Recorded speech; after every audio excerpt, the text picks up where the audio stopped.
love of HR. Hello, lovely people, and welcome back to For the Love of HR. I'm Richard, and in this special episode, we're bringing together everything we've covered so far in the HR business partner domain. In the past few episodes, we've explored what the role of the HR business partner really is. We've talked about the sub-accountabilities, the impacts when they're missing, and the misconceptions that hold both HR and business leaders back. But now we're going deeper, because this episode is about helping you become a truly great people leader and HR practitioner by talking about the real issues. Here's the truth. I estimate that 90 to 95% of organizations do a poor job of delivering the HR business partner accountabilities. And it's stopping them from achieving their ambition, or at the very least, it's minimizing their ability to fully realize it. This makes me very unhappy, as I know senior leaders and HR practitioners can do a lot better. All they need is know-how, frameworks, confidence, and leadership collaboration. Yes, there are always many reasons a business might fail to achieve what it sets out to do. Could be the idea, the market, the product, even the leadership personality. But there's one critical area that often gets overlooked, and that's the HR accountabilities that drive the organizational and people system underneath it all, which have shared ownership between the senior leaders and HR. Because if those areas aren't working, the organization simply can't reach its full potential, or worse, it fails entirely. Before we get into the bigger framework, let's bring it back to basics.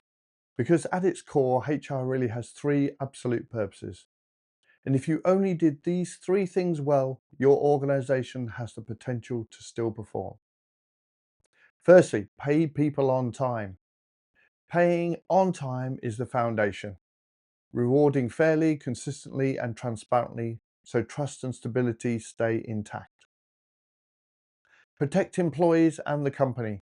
Ensuring legal compliance, safety, and fairness are always at the heart of how work gets done. Of course, that looks a little different around the world. And finally, performance. Making sure people know what's expected, have what they need, and deliver results that matter. If you only focused on these three, performance, pay, and protect, you'll still create a healthy, functioning business. But when you go beyond them, when you build alignment and cascade of ambition, accountabilities and responsibilities, capability, culture, SOPs, employer brand, and organizational development into that foundation, that's when organizations truly achieve. I've evaluated many organizations as a HR leader or during HR audits. Through discussion with leadership teams and HR leaders, I use this 10-point checklist to articulate the current context and identify where the priorities are. Let's look at this in more detail. Starting with the leadership team, how aligned are they on the ambition? And is it documented clearly in frameworks like OGSM?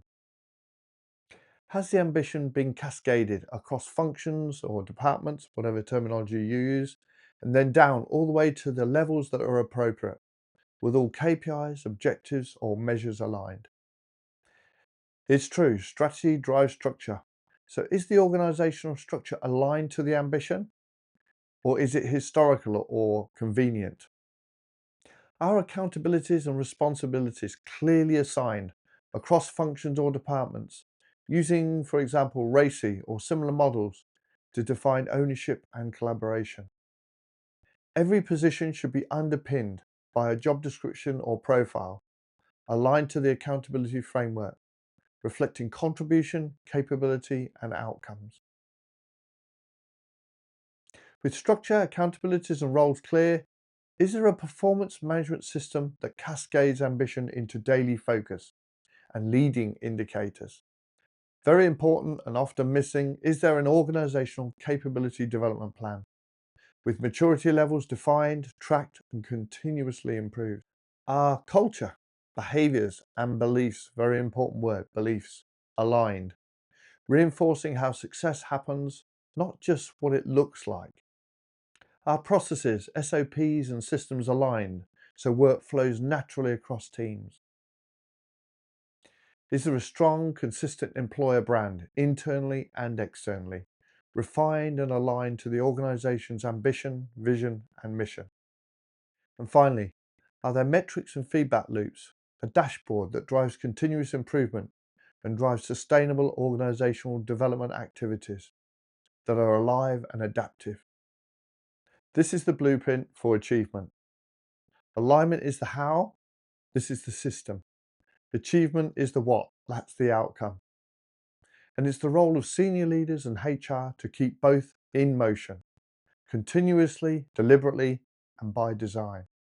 When it comes to these HR business partner accountabilities, how do you get alignment? I'd love to hear in the comments. Every organization has ambition, but few have the architecture to achieve it. This is where senior leaders and HR business partners step in to connect your organization's ambition to strategy, structure, accountabilities, employee roles, performance, systems, processes into one living system. You are the architects of achievement. Let's look at this as our blueprint. Your organization's ambition cascades into function or department plans, which drives structure, which enables accountabilities and responsibilities functionally assigned, which enables job design. This enables organizational performance flow, org capability development, culture direction. SOP process and systems underpin that delivery, leading to a well-crafted employer brand, which is lived. Finally, a dashboard and continuous organizational development to support the dynamic nature of organizations. That's how HR transforms alignment, the how, into achievement, the what. Now that we've laid out the checklist, let's turn it into a system, what I call the architecture of achievement. Because success doesn't happen by accident, it happens by design. The best organizations don't just set targets, they build structures that make achievement inevitable. This architecture connects ambition to execution, from the boardroom to the front line, through 10 interconnected elements. Think of it as a HRBP blueprint that keeps alignment alive. Let's go into more detail for each. Let's start with clarity, the ambition.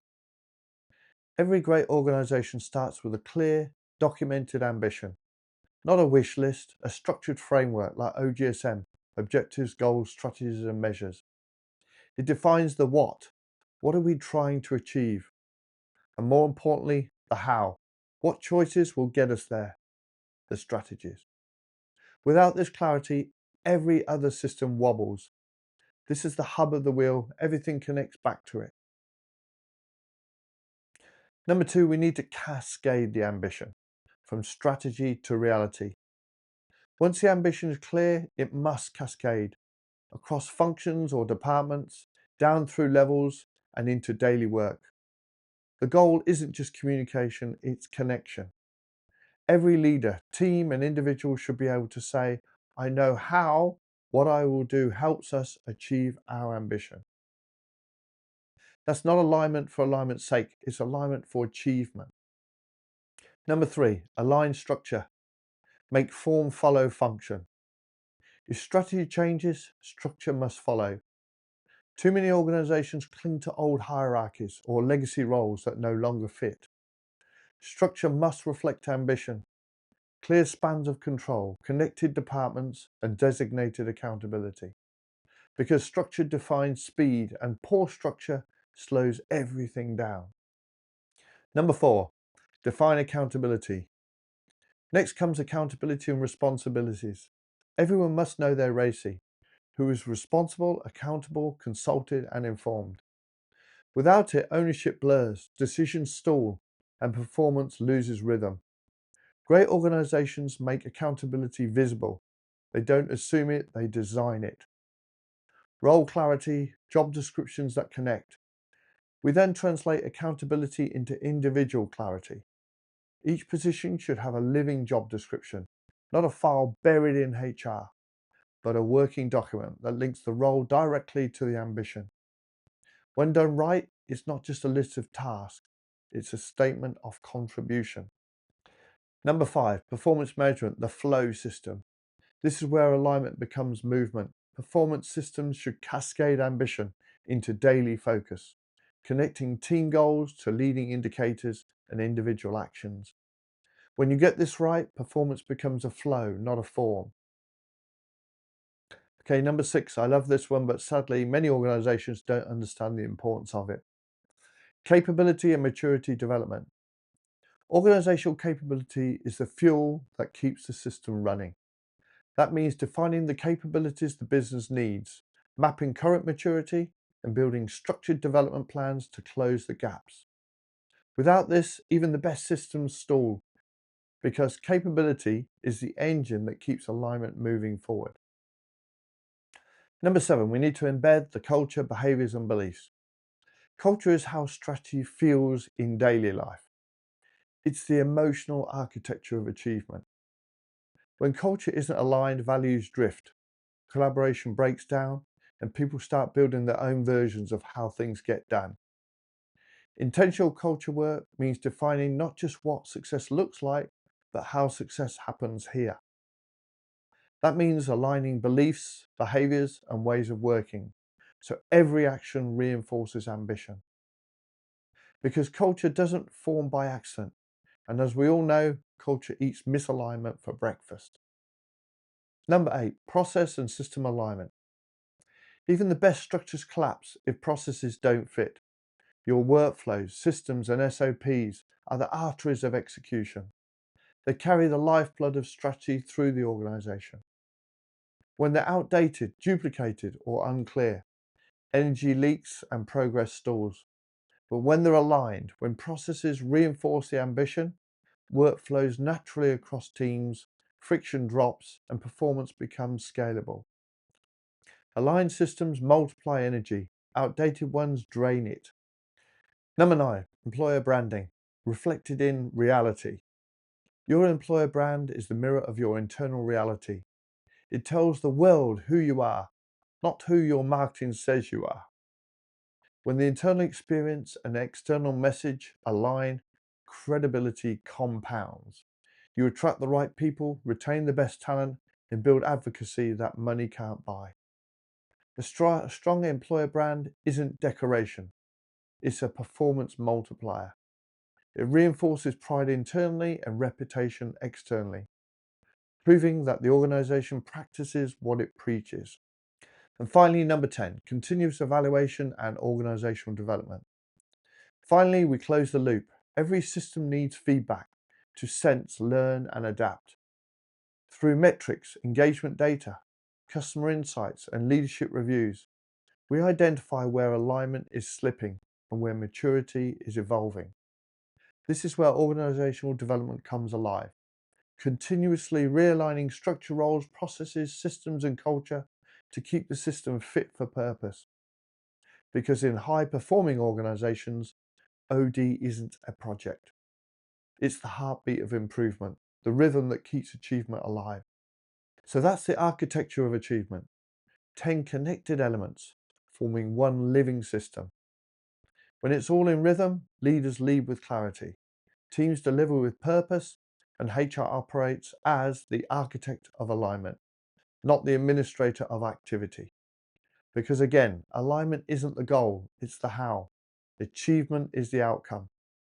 And when the system is built right, achievement becomes the natural result of how the organizations work. Before we wrap up, here's some reflections I'd like you to consider this week. And I'd really encourage you to pause after this video and reflect honestly and ask yourself, is our ambition documented, shared and understood by everyone? Or is it still buried in PowerPoint slides? Are we structured for where we're going or for where we've been? Does every leader know exactly what they're accountable for and how that connects to others? Are our processes and systems helping or quietly holding us back? Do our job descriptions, culture, and performance systems truly connect, or are they three separate worlds? Are we developing organizational capability continuously or only when things break? And finally, if your employees were asked today, do you know how your role helps deliver the company's ambition? How many would say yes with confidence? Because alignment isn't a one-time workshop, it's a living system, one that must be designed, reinforced, and refined every single day. The organizations that achieve don't just work harder, they work in rhythm with every part of their system, pointing in the same direction. So here's the takeaway. Alignment is not the goal, it's the how. Achievement is the what. And senior leaders and HR at its best is the architect of that achievement system. Thank you for joining me on For the Love of HR. If you found this special episode useful, please give it a like, subscribe, and turn on notifications so you don't miss what's next. I'd like to pause there and ask you, please, I see a lot of you watching the episodes, please just press the subscribe. And I'd love to hear your comments also. In the next episode of this special series, I'll be showing the rule tools, templates, and models, the practical playbook that helps you build what we've been talking about today. Until then, take care and keep doing what matters most, building organizations that work because they work by design.